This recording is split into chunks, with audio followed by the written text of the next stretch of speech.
শারজিস আলম যেমন আলোচনায়, তেমনি তার নববধূকে নিয়েও দেখা যাচ্ছে সমান আগ্রহ। এখন পর্যন্ত নববধূর ছবি গণমাধ্যমে না আসলেও তাকে নিয়ে চর্চা চলছে সমান তালে। শারজিস আলমের স্ত্রীর নাম শারমিন আক্তার রায়তা।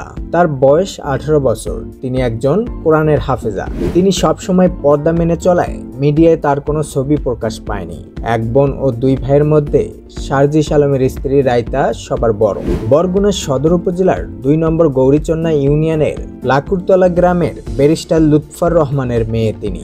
শারজিসের শ্বশুর ব্যারিস্টার লুৎফর রহমান বর্তমানে বাংলাদেশ ডেপুটি অ্যাটর্নি জেনারেল। পেশার তাগিদে ব্যারিস্টার লুৎফর রহমান স্ত্রী, মেয়ে ও 2 ছেলেকে নিয়ে রাজধানীর শাহজাহানপুর এলাকায় বাস করেন। 2 পরিবারের পেশাগত, রাজনৈতিক, একাডেমিক এবং সামাজিক বলয়ে অনেক ঘনিষ্ঠ শুভাকাঙ্ক্ষী থাকলেও বিয়েতে কেবল পরিবারের লোকজনই উপস্থিত ছিলেন।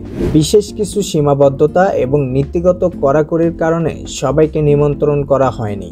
এমনকি অধিকাংশ মানুষকে জানানোও সম্ভব হয়নি বলে জানান শারজিস আলমের শ্বশুর। তবে আসন্ন রমজানের পরে যথাসম্ভব দ্রুত সময়ের মধ্যে বড় পরিসরে আনুষ্ঠানিক বৃহত্তর জমকালো প্রতিভোজ অনুষ্ঠান আয়োজনে সবাইকে নিমন্ত্রণ করা হবে বলে জানিয়েছেন শারজিস আলমের শ্বশুর।